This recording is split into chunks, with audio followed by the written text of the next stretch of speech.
Christmas in Britain didn't truly begin with sleigh bells.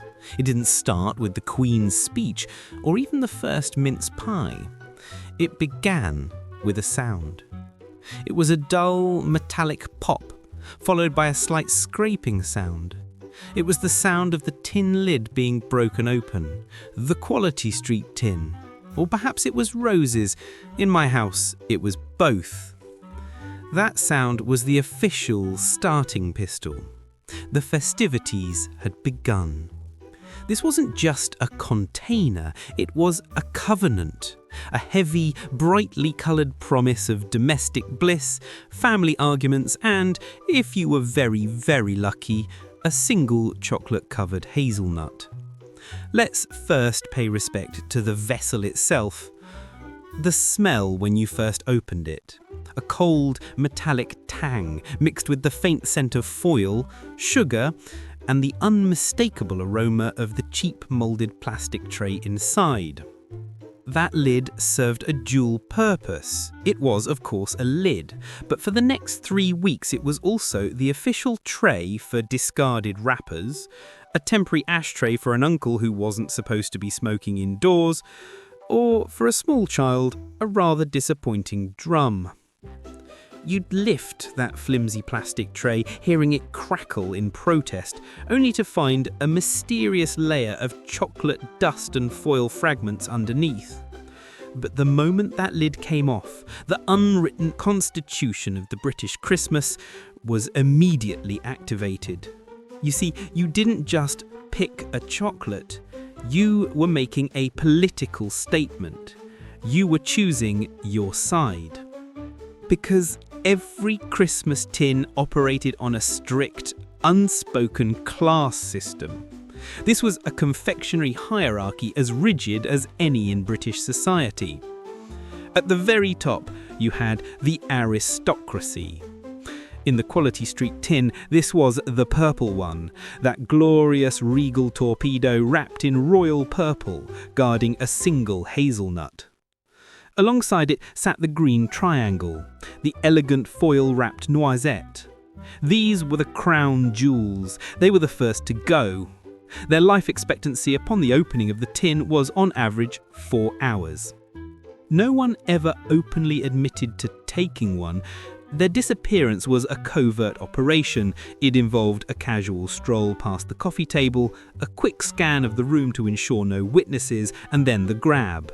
The palming of the sweet, followed by the criminal's signature move, stuffing the evidence, the bright crackling wrapper deep down the side of the sofa cushion. Below them you had the dependable, solid middle class.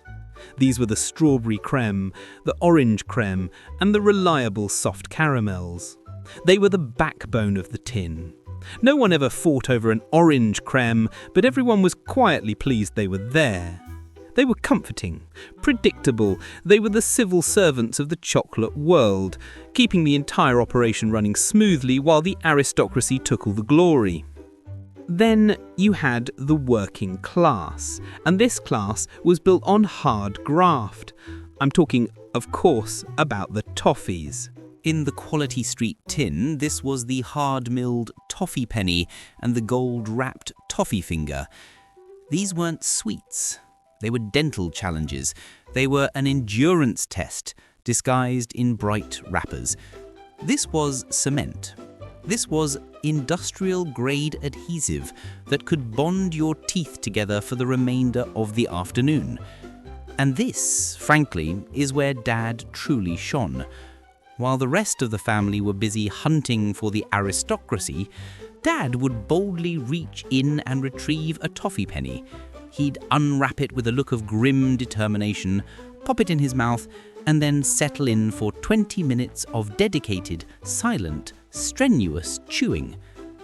Perhaps it was the only way he could get a moment's peace.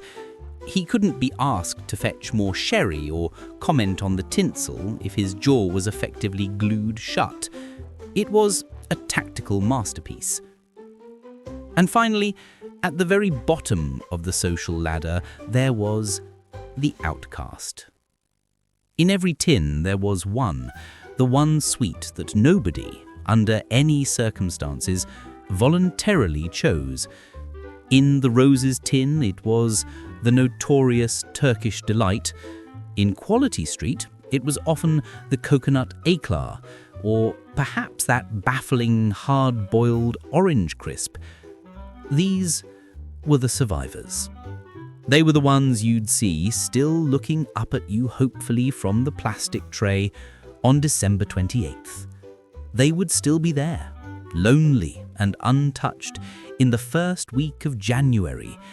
They watched you, judging you, silently questioning why you had abandoned them for their more glamorous siblings.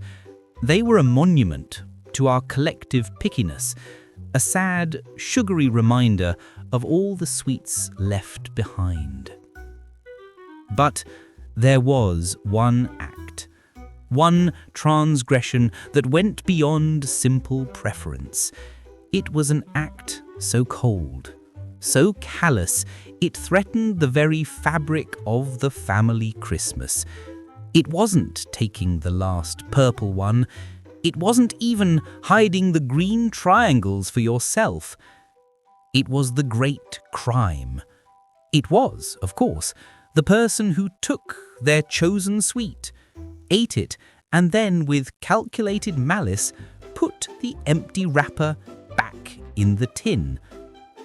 The sense of betrayal, the false hope. You'd scan the tin, your eyes landing on a flash of purple foil. Yes, there's one left. You'd reach in, your fingers grasping, only to find nothing. Just air, and the crinkled ghost of a chocolate departed. It was psychological warfare. It was a violation of trust that was simply unforgivable. Well, unforgivable until someone passed you a sausage roll anyway. It was Christmas after all. Now, this chaotic tin was the democratic heart of the coffee table. But over in the corner, in the adult section, there was another guest. A guest that suggested class, refinement, and a certain continental sophistication. I'm talking about the after eights.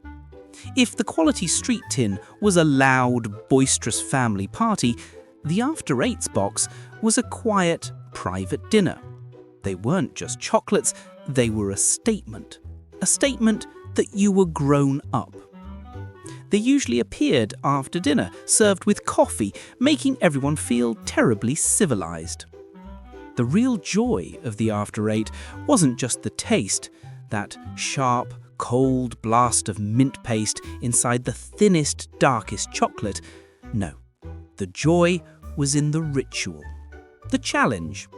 It was the delicate art of trying to slide one of those impossibly thin wafers out of its individual black paper sleeve, all without snapping the chocolate in half or looking like you were wrestling with a small, very stubborn bat. It was a test of sobriety and fine motor skills. And of course, there was the inevitable tragedy. Someone always would leave the box too close to the fireplace. You'd open it later only to find not 24 individual mints, but one single lukewarm minty chocolate puddle still trapped in its little paper coffins. And then there was the honorary guest, the one that always appeared, usually brought over by a well-meaning elderly relative. Nan's favourite, the York's orange and lemon jellies. These weren't chocolates. They were something else. They sat in their modest box, absolutely smothered in a thick layer of granulated sugar. You could feel the diabetes just by looking at them. Let's be honest, no child under the age of 30 ever voluntarily chose one. But we have to talk about the texture. It wasn't a gummy, it wasn't a jelly as we knew it. It was fleshy. It had a strange, substantial bite to it. It was like chewing on a piece of Victorian furniture that had been soaked in citrus syrup. You ate one. You always ate one, usually just to make Nan happy. You'd chew it, feeling the sugar grind against your teeth, smile and say, "Lovely, Nan," while your taste buds screamed in protest. Their presence on the table was a tradition. Just like Uncle Arthur falling asleep after lunch, you didn't question it, you just accepted it. And finally, you had the performer. The loud, boisterous guest that didn't just sit on the table, it demanded your participation. Terry's chocolate orange. Why? Why, in a civilized society, did we feel the need to assault our confectionery before we ate it? The ritual was known to every household. Tap and unwrap. It was less of a suggestion, more of a command. First, you had to find a suitable surface.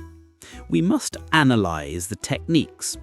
There was the classic table tap, firm, efficient. But there was always someone who misjudged their strength and left a small orange-scented dent in the dining room table. Then there was the palm smack, favoured by dads, using brute force to get the job done. And of course the desperate hurl, usually performed by a frustrated teenager, which involved throwing it against a wall. And always, there was that one person who didn't tap it hard enough. They'd peel back the foil to reveal not 20 perfect segments, but 3 giant, unwieldy chocolate boulders fused together, defeating the entire purpose. But when it worked, and that ball cracked open, the smell of sharp artificial orange oil and milk chocolate instantly filled the room. It was the second official signal Christmas was well and truly here. And so the day would pass. The battles were fought, the wrappers were stuffed down the sofa, the mince melted and the jellies were politely ignored. By Boxing Day, all that remained of the feast was a graveyard. You'd look at the tin, once a shining beacon of hope, and see only a desolate landscape of crumpled brown and gold wrappers and 3 sad, lonely coconut eclairs. The hierarchy had run its course, the aristocracy was long gone, the middle class had been consumed, even the working class toffees had been bravely dealt with by Dad. Only the outcasts remained. But the final and perhaps greatest legacy of the Christmas tin wasn't revealed until mid-January. It was that faint glimmer of hope. You'd spot the tin on the sideboard. You'd think, maybe, just maybe, there's one strawberry creme left. You'd lift the metal lid, your heart full of hope, and you'd be met by the cold, sharp glint of sewing needles, a rainbow of coloured thread, and a collection of mismatched buttons. The magic was truly over. The tin had begun its great afterlife.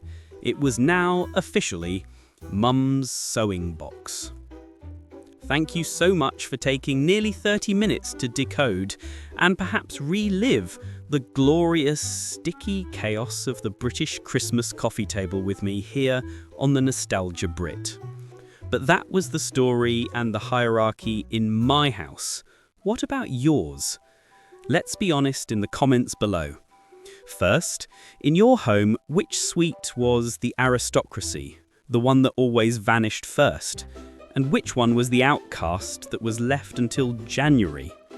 Second, and this is the important one, confession time. Were any of you the criminal who put the empty wrappers back in the tin? We won't judge much. And did I miss any sacred, ritualistic treats from your family's table? Leave your Christmas confessions below. I would genuinely love to read them. If this video made you smile, or perhaps just gave you a very strange craving for a Terry's chocolate orange, please don't forget to hit like and subscribe to join us on the next trip down memory lane. And please share this with anyone you know who was the one who always ate the purple one before you could get to it. Thank you for watching. See you next time.